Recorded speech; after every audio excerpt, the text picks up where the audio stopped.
भोलू और पप्पू एक कोने की टेबल पर बैठे दाल मखनी और रोटी खा रहे हैं।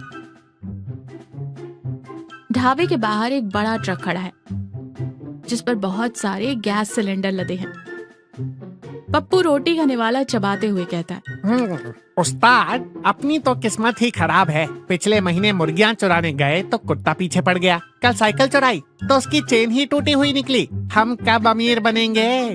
भोलू उदासी से अपनी उंगली में पहनी हुई सोने की अंगूठी को देखते हुए कहता है, पता नहीं पप्पू, कभी कभी सोचता हूँ कि ये चोरी चकारी छोड़ दूं। बस ये दादी की दी हुई सोने की अंगूठी है मेरे पास। इसे देखकर हिम्मत आ जाती है कि मेरे पास भी कुछ कीमती है। तभी उनकी नजर बाहर खड़े गैस सिलेंडर से भरे ट्रक पर पड़ती है। पप्पू की आंखें चमक उठती हैं। उस्ताद, वो देखो, लाल डिब्बों से भरा खजाना। एक गैस सिलेंडर 1000 रुपए का आता है। उस ट्रक में कम से कम 100 सिलेंडर होंगे। सोचो, 1,00,000 रुपए। चुप कर बे, कोई हमें देख लेगा। पहले जाकर पता तो कर कि ट्रक किसका है। दोनों उठकर बाहर जाते हैं। ट्रक के पास ही ड्राइवर रामू एक खटिया पर लेटा हुआ है। भोलू मीठी आवाज में कहता है, अरे भाई साहब, नमस्ते। हम मुसाफिर हैं। क्या आप ये ट्रक शहर की तरफ ले जा रहे हैं? हमें लिफ्ट मिल जाती तो। रामू आंखें मलते हुए कहता है, शहर तो जाएगा भाई, लेकिन अभी नहीं। मैं रात को गाड़ी नहीं चला सकता। क्यों भाई, ट्रक की हेडलाइट खराब है क्या? नहीं भाई, मेरी खुद की हेडलाइट खराब है। मुझे रतौंदी है। सूरज ढलने के बाद मुझे कुछ दिखाई नहीं देता, इसलिए मैं रात भर यहाँ सोता हूँ और सुबह उजाला होने पर गाड़ी चलाता हूँ। तुम लोग भी यहीं सो जाओ, सुबह ले चलूंगा। रामू करवट लेकर गहरी नींद में सो जाता है। भोलू और पप्पू एक दूसरे को देखकर शैतानी मुस्कान देते हैं। उस्ताद, अंधा ड्राइवर और सोया हुआ नसीब। चाबी उसकी जेब में है, निकालो और चलो।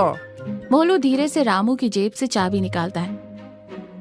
दोनों ट्रक में बैठते हैं और ट्रक स्टार्ट करके वहाँ से रफू चक्कर हो जाते हैं। भोलू और पप्पू ने ट्रक को शहर ले जाने के बजाय एक पास के गांव में रोक लिया है ताकि पुलिस या किसी और का डर न रहे। उन्होंने ट्रक के आगे एक कार्डबोर्ड पर बोर्ड लगा दिया है, सेल सेल, गैस सिलेंडर सिर्फ 500 रुपए में। पप्पू आवाज लगाते हुए कहता है, आइए भाइयों और बहनों, आधे दाम में गैस सिलेंडर ले जाइए, सिर्फ 500 रुपए में। वो काफी देर तक चिल्लाते लेकिन गांव का कोई भी आदमी उनके पास नहीं आता। एक दो लोग उन्हें अजीब नजरों से देखकर आगे बढ़ जाते। तभी कमला नाम की एक महिला अपने सिर पर लकड़ियों का गट्ठर लेकर वहाँ से गुजरती है। अरे बहन जी, जरा सुनिए, इतनी भारी लकड़ी क्यों उठा रही हैं? ये देखिए, आधुनिक गैस सिलेंडर सिर्फ 500 रुपए में। आपका खाना मिनटों में बन जाएगा। कमला हंसते हुए कहती है, अरे भैया, तुम लोग शहर से आए हो का? हमारे गांव में लाल डब्बे नहीं चलते। क्यों? 500 रुपए तो बहुत सस्ता है। बात सस्ते महंगे की नहीं है। अभी पिछले हफ्ते ही पंचायत ने जंगल की सफाई करवाई। पूरे गांव को मुफ्त में सूखी लकड़ियां मिल गईं, जो साल भर चलेंगी। और वैसे भी मिट्टी के चूल्हे पर लकड़ियों से बनी रोटियों का जो स्वाद है, वो तुम्हारे इस लोहे के डिब्बे की गैस में कहा। तुम इसे शहर ले जाओ, वहीं बिकेगा ये। कमला मुस्कुराते हुए चली जाती। भोलू और पप्पू का चेहरा लटक जाता है। देखा, मैं कहता था ना, तेरे आइडिया हमेशा फ्लॉप होते हैं। अब क्या करें? घबराओ मत उस्ताद, गांव वाले सीधे हैं, इन्हें इसकी कद्र नहीं। हम इसे शहर ही ले चलेंगे, वहाँ 500 क्या 800 में बिकेगा। ट्रक शहर की तरफ जा रहा है। अचानक ट्रक झटके खाने लगता है और घर घर की आवाज करके बंद हो जाता है। अब ये क्या मुसीबत है? इंजन खराब हो गया क्या? पप्पू नीचे उतरकर चेक करता है। इंजन ठीक है उस्ताद, ट्रक का डीजल खत्म हो गया है, मीटर एकदम 0 पर है। अरे सत्यानाश, अब डीजल डलवाने के पैसे कहाँ से लाएं? मेरी जेब में तो कल ढाबे का बिल चुकाने के बाद सिर्फ 20 रुपए बचे हैं। पप्पू की नजरें भोलू के हाथ पे सोने की अंगूठी पर पड़ती है। वो बड़े प्यार से भोलू के पास आता है। उस्ताद, थोड़ा बड़ा सोचो, व्यापार में निवेश करना पड़ता है। भोलू अंगूठी छिपाते हुए कहता है, तू मेरी अंगूठी की तरफ क्यों देख रहा है? ये मेरी दादी की आखिरी निशानी है। जब मैं रोता था तो दादी इसी अंगूठी वाली उंगली से मेरे आंसू पोंछती थी।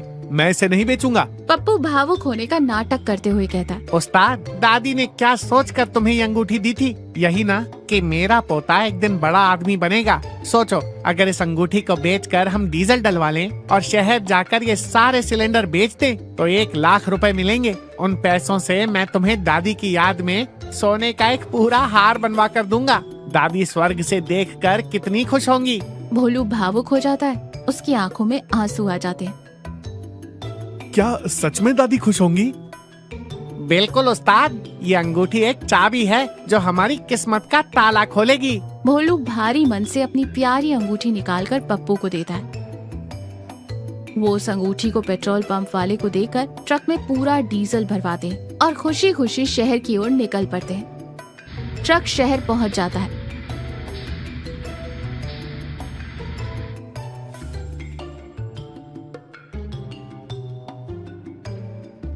पप्पू की नजर एक बड़े गोदाम पर पड़ती है। उस्ताद, इधर लो, यहाँ एक साथ सारे सिलेंडर बिक जाएंगे। हमें गली गली भटकना नहीं पड़ेगा। भोलू ट्रक को एक गोदाम के आहते में लगा देता है। दोनों सीना तान कर ट्रक से नीचे उतरते हैं। तभी एक आदमी साइकिल पर आता है। भाई, एक भरा हुआ सिलेंडर देना, पैसे नकद दूंगा। अरे बिल्कुल, अभी लीजिए। पप्पू ट्रक के ऊपर चढ़ता है और एक सिलेंडर को खींचकर नीचे उतारने की कोशिश करता है, लेकिन सिलेंडर बहुत हल्का होता है। वो तो उसे एक ही हाथ से उठा लेता है। अरे, ये इतना हल्का क्यों है? क्या गैस उड़ गई? भोलू भी एक सिलेंडर उठाता है, वो भी बिल्कुल हल्का था। अब वो दोनों जल्दी जल्दी 4-5 सिलेंडर और हिलाकर देखते हैं। सब के सब खाली हैं। भोलू सिर पीट लेता है। अरे मूर्ख, ये सारे सिलेंडर खाली हैं। हमने खाली डब्बों से भरा ट्रक चुरा लिया। तभी गोदाम का मालिक सेठ जगदीश अपनी डायरी लिए वहाँ आता है। वो ट्रक का नंबर देखता है। अरे, ये तो रामू का ट्रक है, पर तुम लोग कौन हो? और रामू खाली सिलेंडर लेकर आज ही क्यों आ गया? उसे तो कल सुबह खाली सिलेंडर लेकर यहाँ रिफिल के लिए आना था। ये क्या तमाशा है? भोलू और पप्पू के पैरों तले जमीन खिसक जाती है। दोनों एक दूसरे का मुंह देखते हुए रह जाते। यानी उन्होंने जो खजाना चुराया था वो सिर्फ लोहे के खाली डब्बे थे। भोलू रोनी जैसी शक्ल बनाता है। सेठ जी, हम तो बस रामू के दोस्त हैं। उसने कहा था कि ट्रक यहाँ छोड़ देना, वो कल आएगा। अच्छा ठीक है, ट्रक यहीं खड़ी कर दो। भोलू को अपनी बेची हुई अंगूठी भी याद आती है और वो गिड़गिड़ाते हुए सेठ के पास जाता है। सेठ जी, वो रास्ते में ट्रक का डीजल खत्म हो गया था, तो हमने अपनी जेब से डीजल भरवाया है। क्या आप हमें डीजल के पैसे दे सकते हैं? सेठ हंसते हुए कहता है। डीजल के पैसे? अरे भाई, तुम कैसे दोस्त हो? मैंने तो कल ही रामू को आने जाने के डीजल के लिए 5,000 रुपए एडवांस दे दिए थे।